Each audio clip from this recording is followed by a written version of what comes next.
ನಮ್ಮ ತಂದೆ ಸಮಕಾಲೀನ ಒಬ್ಬ ಮಂತ್ರಿಗಳ ಹತ್ರ ನಾನು ಹೋಗಿದ್ದೆ. ನೀನು ಯಾವ ಜಾತಿ ಅಂತ ಕೇಳಿದ್ರು ಮಂತ್ರಿ. ನನ್ನ ಜಾತಿ ನೋಡುವಾಗಿಲ್ಲ ಅಧ್ಯಕ್ಷರೇ, ಅನುದಾನವನ್ನ ಈ ಸರ್ಕಾರ ತಗೊಳ್ಳಬೇಕಾಗಿತ್ತು ಅಂತಂದ್ರೆ ಒಬ್ಬ ಪ್ರಭಾವಿ ಸಚಿವರು ಫಾಲೋ ಆಗಿರಬೇಕು, ಇಲ್ಲ ಅಂತಂದ್ರೆ ಯಾವ ರಾಜಕಾರಣಿಗೆ ನಾವು ಚಾಕರಿ ಮಾಡಬೇಕು. ಅಧ್ಯಕ್ಷರೇ, ಮೊದಲನೇ ಬಾರಿಗೆ ನಾವು ಶಾಸಕರಾದಾಗ ಮನೆ ಮುಖ್ಯಮಂತ್ರಿಗಳನ್ನ ಭೇಟಿ ಮಾಡಕ ಹೋಗಿದ್ದೀವಿ ಅಧ್ಯಕ್ಷರೇ. ಹೋದಾಗ ಅವತ್ತು ನಮಗೊಂದು ಮಾತನ್ನ ಹೇಳಿದ್ರೆ, ನೀವು ಮೊದಲನೇ ಬಾರಿ ಶಾಸಕರಿಗೆ ಆಯ್ಕೆ ಬಂದಿದ್ದೀರಿ, ಒಳ್ಳೆ ಕೆಲಸ ಮಾಡಿ ನಿಮ್ಗೆಲ್ಲ ರೀತಿಯಲ್ಲಿ ಸಹಕಾರ ಕೊಡ್ತೀವಿ ಅಂತ ತಿಳ್ಕೊಂಡು ಮಾನ್ಯ ಮುಖ್ಯಮಂತ್ರಿಗಳು ಹೇಳಿದ್ರು. ತದನಂತರ PWD ಸಚಿವರ ಹತ್ರ ಹೋಗಿದ್ದೀವಿ. ನಾವು ಒಂದ್ ಮಾತು ಹೇಳಿದ್ರು PWD ಸಚಿವರು, ಶರಣಗೌಡ ರಸ್ತೆಗಳ ಮೇಲೆ ಕೇವಲ JDS ದವರು ಅಷ್ಟೇ ತಿರುಗಾಡಲ್ಲ, BJP ಕಾಂಗ್ರೆಸ್ದವರು ಸಾರ್ವಜನಿಕದವರು ತಿರುಗಾಡ್ತಾರೆ, ನಾವು ಎಲ್ಲರಿಗೂ ಅವಕಾಶಗಳನ್ನ ಕೊಡ್ತೀವಿ ಅಂತ ತಿಳ್ಕೊಂಡು ಹೇಳಿದ್ರು ಅಧ್ಯಕ್ಷರೇ. ಇವತ್ತು ಕಲ್ಯಾಣ ಕರ್ನಾಟಕದಲ್ಲಿ ನಮ್ಗೆ ಅನೇಕ ಅನುದಾನಗಳನ್ನ ಕೊಟ್ಟಿರ್ತಕ್ಕಂಥದ್ದಿದೆ ಅಧ್ಯಕ್ಷರೇ. ಇವತ್ತು ನಿನ್ನೆ ಮೊನ್ನೆ ಅಜಯ್ ಸಿಂಗ್ ಅವರು ಮತ್ತೆ ದರ್ಶನಾಪುರ್ ಅವರು, ಶರಣ ಪ್ರಕಾಶ್ ಪಾಟೀಲ್ ಅವ್ರ ಜೊತೆ ಬಹಳ ಸುದೀರ್ಘವಾಗಿ ಎಲ್ಲ ಶಾಸಕರು, BR ಪಾಟೀಲ್ ಅವರು, MI ಪಾಟೀಲ್ ಅವರು ನಾವು ಚರ್ಚೆ ಮಾಡಿರ್ತಕ್ಕಂಥದ್ದಿದೆ ಅಧ್ಯಕ್ಷರೇ. ಇವತ್ತು ನಮ್ಮ ಭಾಗಕ್ಕೆ ಕೊಡ್ತಕ್ಕಂಥ ಅನುದಾನವನ್ನ ಇವತ್ತು 1.5-2 ವರ್ಷದಿಂದ ಮಾನ್ಯ ಮುಖ್ಯಮಂತ್ರಿಗಳಿಗೂ ಮತ್ತು ಈಶ್ವರ್ ಖಂಡ್ರೆ ಅವರು ಇಲ್ಲೇ ಕೂತಿದ್ದಾರೆ, ಅವ್ರಿಗೂ ನಾನು ಗಮನಕ್ಕೆ ತರಲಿಕ್ಕೆ ಬಯಸ್ತೇನೆ.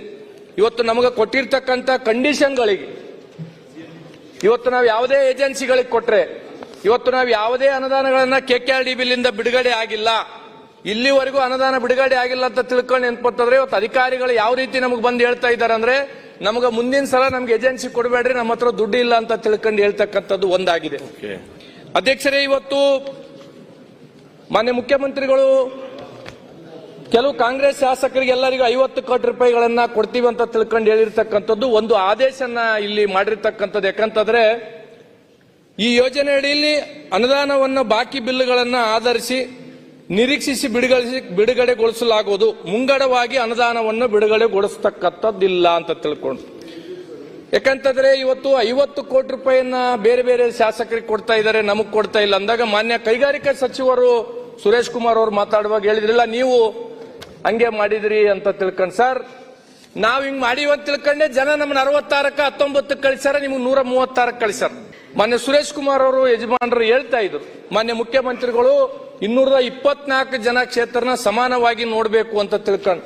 ನಾನು ಮುಖ್ಯಮಂತ್ರಿಗಳಲ್ಲಿ ಕಳಕಳಿಯಾಗಿ ಮನವಿ ಮಾಡ್ತಕ್ಕಂಥದ್ದಿಷ್ಟೇ, ಇವತ್ತು ಕಾಂಗ್ರೆಸ್ನವ್ರ ಶಾಸಕರಾಗಿ ಬಂದವ್ರಿಗೆ ಅವ್ರಿಗೇನು 2 ಓಟ್ ಹಾಕಿಲ್ಲ ಅಧ್ಯಕ್ಷರೇ, ಅವ್ರಿಗೂ 1 ಓಟ್ ಹಾಕಿದ್ದಾರೆ, ನಮಗೂ 1 ಓಟ್ ಹಾಕಿ ಕಳಿಸಿದ್ದಾರೆ.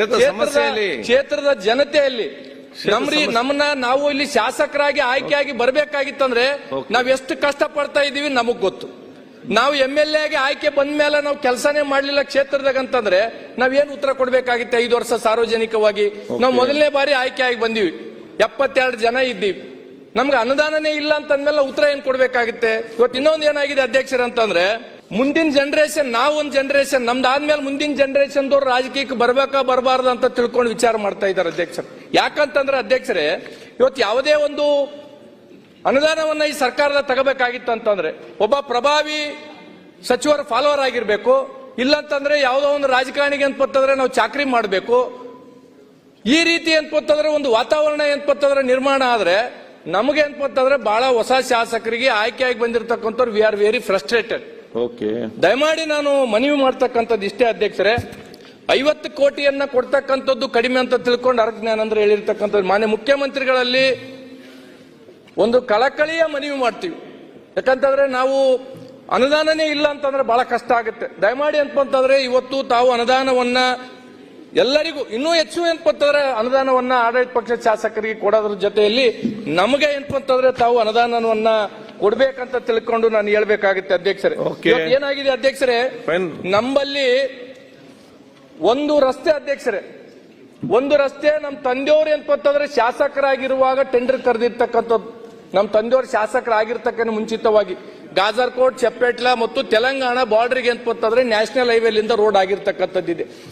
ಮೊನ್ನೆ PWD ಸಚಿವರು ಏನಪ್ಪಂತಂದ್ರೆ ನಮ್ಮ ಜಿಲ್ಲೆಗೆ ಬಂದಾಗ ಹೇಳಿದೆ, ನೋಡಿ ಸರ್ 7 ವರ್ಷ ಆಯ್ತು ಈ ರೋಡ್ ಏನಪ್ಪಂತಂದ್ರೆ ಕ್ಲೋಸ್ ಆಗಿದೆ, ಆ ರೋಡ್ ಮೇಲೆ ತಿರುಗಾಡೋದು ಯಾವ್ದು ರೀತಿ ಆಗಿದೆ ಅಧ್ಯಕ್ಷರೇ ಅಂದ್ರೆ, ಆ ಗುಂಡಿ ಬಿದ್ದಿರ್ತಕ್ಕಂಥ ಫೋಟೋ ಹಾಕ್ತಾರ, ಅದ್ರ ಪಕ್ಕದಾಗ ಶಾಸಕರ ಫೋಟೋ ಹಾಕ್ತಾರ. ನಾವೇನು ಉತ್ತರ ಕೊಡ್ಬೇಕು ಅಧ್ಯಕ್ಷರೇ? ನಾವು ಸಂತೋಷ ಜನಕ್ಕೆ ಅಂತಂದ್ರೆ ನಾವು ಹೋಗಿ ಅಂತಂದ್ರೆ ದೊಡ್ಡ ದೊಡ್ಡ ಭಾಷಣಗಳನ್ನ ನಾವು ಮಾಡಿ ಬಂದಿರ್ತೀವಿ.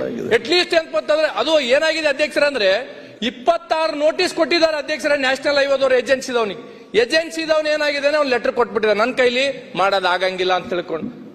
ಏಜೆನ್ಸಿದವ್ರು ಹಿಂಗೆ ಹೇಳ್ತಾರೆ, PWDದವ್ರಿಗೆ ಕೇಳಿದ್ರೆ ಇಲ್ಲ ನಾವು ಮಾಡ್ತೀವಿ ಅಂತ ತಿಳ್ಕೊಂಡು ಹೇಳ್ತಾರೆ. ಜನಕ್ಕೆ ನಾನು ಉತ್ತರ ಕೊಡ್ಲಾರ್ದ ಪರಿಸ್ಥಿತಿ ಆಗ್ಬಿಟ್ಟಿದೆ. ಓಕೆ, ಇನ್ನೂ ಒಂದು ಏನಾಗಿದೆ ಅಧ್ಯಕ್ಷರ ಬ್ರಿಟಿಷರ್ ಕಾಲದಾಗ ಹತ್ತಿಕುಣಿ ಡ್ಯಾಮ್ ಅಂತ ತಿಳ್ಕೊಂಡು ನಿರ್ಮಾಣ ಆಗಿರ್ತಕ್ಕಂಥದ್ದು ಸೆಂಟ್ರಲ್ ಗವರ್ಮೆಂಟ್ ಲಿಂದ ಮಾಡಿರ್ತಕ್ಕಂಥದ್ದು ಅಧ್ಯಕ್ಷರ. ಸೌದಾಗರ್ ಡ್ಯಾಮು ಹತ್ತಿಕುಣಿ ಡ್ಯಾಮ್ ಅಂತ ತಿಳ್ಕೊಂಡು ಆ ಭಾಗದಾಗ ಕಾಲುವೆಗೆ ಮೇಂಟೆನೆನ್ಸ್ಗೆ ಅಧ್ಯಕ್ಷರ KNL ಇದೆ. ಮೇಂಟೆನೆನ್ಸ್ಗೆ ಅಂತಂದ್ರೆ 6 ಲಕ್ಷ ಕೊಡ್ತಾರ. 6,000 ಎಕರೆ ಅಂತಂದ್ರೆ 6 ಲಕ್ಷ ಎಕರೆಗೆ ಅಂತಂದ್ರೆ ಜನಗಳಿಗೆ ನೀರು ತುಂಬಿಸ್ತಕ್ಕಂಥ ಪ್ರಾಜೆಕ್ಟ್ಗಳಿದೆ. ಮಾನ್ಯ ಮುಖ್ಯಮಂತ್ರಿಗಳು ಯಾವತ್ತೂ ನಮ್ಗೆ ಕರೆದು ಅಂತಂದ್ರೆ ಬಹಳ ಪಾಸಿಟಿವ್ ಆಗಿ ಗೌರವಾನ್ವಿತವಾಗಿ ಮಾತಾಡಿದ್ದಾರೆ. ಅದ್ರ ಅನುದಾನ ಕೊಟ್ಟಿಲ್ಲ ನಮಗೆ. ದಯಮಾಡಿ ನಾನು ಹೇಳ್ತಕ್ಕಂಥದ್ದು ಇಷ್ಟೇ, ಯಾವುದೇ ಸಚಿವರು ಇರಲಿ, ಇವತ್ತು ಏನಾಗಿದೆ ಅಧ್ಯಕ್ಷರ ನಾನು ಹೇಳ್ಬೇಕೋ ಹೇಳ್ಬಾರ್ದು, ಮನೆ ಮುಖ್ಯಮಂತ್ರಿಗಳು ಇಲ್ಲಿ ಕುಂತಾರಂತ ತಿಳ್ಕೊಂಡು ಮಾತ್ರ ಹೇಳ್ಬೇಕಾಗ್ತದೆ. ನಮ್ಮ ತಂದೆ ಸಮಕಾಲೀನ ಒಬ್ಬ ಮಂತ್ರಿಗಳ ಹತ್ರ ನಾನು ಹೋಗಿದ್ದೆ. ಅವ್ರು ನನಗೆ ಗೊತ್ತಿದ್ದು ಕೇಳಿದ್ರ ಗೊತ್ತಿಲ್ಲ ಕೇಳಿದ್ರೆ ಗೊತ್ತಿಲ್ಲ, ನಾನು ಇದು ಟೀಕೆ ಮಾಡ್ತಾ ಇಲ್ಲ. ಈ ರೀತಿ ವ್ಯವಸ್ಥೆ ಆದ್ರೆ ಬರ್ತಕ್ಕಂಥ ಪೀಳಿಗೆ ಯಾರು ರಾಜಕೀಯಕ್ಕೆ ಬರಂಗಿಲ್ಲ. ನೀನ್ ಯಾವ ಜಾತಿ ಅಂತ ಕೇಳ್ಬಿಟ್ಟ ಮಂತ್ರಿ. ಆದ್ರೆ ನಮ್ ಜಾತಿ ನೋಡಿ ಅನುದಾನ ಕೊಡ್ತಾರೆ ಅಧ್ಯಕ್ಷರೇ? ಓಕೆ, ನನ್ನ ಮನಸ್ಸಿಗೆ ಯಾವ ರೀತಿ ಆಯ್ತು ಅಂತಂದ್ರೆ, ನಮಗ್ ಜನ ಏನ್ಪತ್ತಂದ್ರೆ 73,000 ಓಟ್ ಹಾಕಿ ಕಳಿಸಿದಾರೆ ಅಧ್ಯಕ್ಷರೇ ಗುರುಮಿಟ್ಕಲ್ ಮತಕ್ಷೇತ್ರದಾಗ. ನನ್ನ ಜಾತಿ ನೋಡಿ ಓಟ್ ಹಾಕಿಲ್ಲ ಅಧ್ಯಕ್ಷರೇ. ಆಯ್ತು, ರಾಜ್ಯಕ್ಕೆ ಹೇಳಿದ್ರಲ್ಲ, ಹೇಳ್ಬೇಕಿಲ್ಲ ಬೇಡ? ಆಯ್ತು, ಅದನ್ನ ಹೇಳಿದ್ದೀರಿ, ವಿಶ್ಲೇಷಣೆ ಬೇಡ, ಟೈಮ್ ಇಲ್ಲಲ್ಲ, ವಿಷಯ ಹೇಳಿದ್ದೀರಿ. ಹೌದಾ ಸರ್, ಏನಾಗಿತ್ತು ಅಧ್ಯಕ್ಷರೇ ಅಂದ್ರೆ, ಮಾನ್ಯ ಮಂತ್ರಿಗಳು ನನಗೆ ಯಾವ ಜಾತಿ ಅಂತ ತಿಳ್ಕೊಂಡು ಕೇಳಿದ್ಮೇಲೆ ಇವ್ರು ಕೆಳಗಿರ್ತಕ್ಕಂಥ ಅಧಿಕಾರಿಗಳು ನನ್ನ ಯಾವ ಜಾತಿ ಅಂತ ತಿಳ್ಕೊಂಡು ನೋಡ್ತಾರ. ಓಕೆ, ಈ ವ್ಯವಸ್ಥೆನ ಏನಪ್ಪಂತಂದ್ರೆ ಬಂದ್ಬಿಟ್ರೆ ನಾವ್ ಯಾರು ಏನ್ಪಂತಂದ್ರೆ ಕೆಲಸ ಮಾಡಕ್ ಆಗಲ್ಲ. ನಾವ್ ಯಾರು ಏನ್ಪಂತಂದ್ರೆ ಈ ಚುನಾವಣೆ ವ್ಯವಸ್ಥೆಗೆ ಏನ್ಪಂದ್ರೆ ಬರಕ್ ಆಗಂಗಿಲ್ಲ.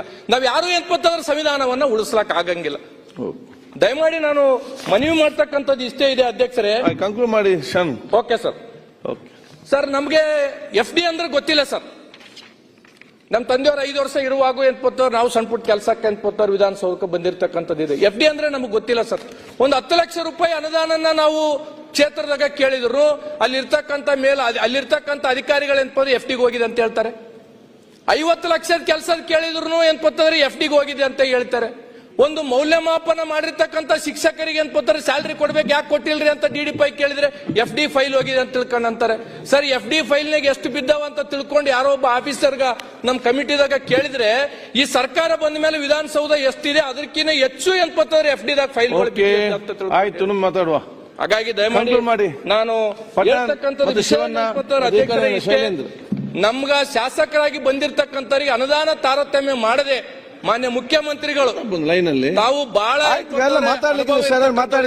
ಎಲ್ಲರನ್ನ ಹೊಟ್ಟೆಗಿಟ್ಕೊಂಡು ಸರಿ ಸಮಾನವಾಗಿ ನೋಡ್ಬೇಕಂತ ತಿಳ್ಕೊಂಡು ತಮ್ಮಲ್ಲಿ ಮತ್ತೊಮ್ಮೆ ಮನವಿ ಮಾಡುತ್ತಾ ಅವಕಾಶಕ್ಕಾಗಿ ಧನ್ಯವಾದಗಳು ಅಧ್ಯಕ್ಷರೇ.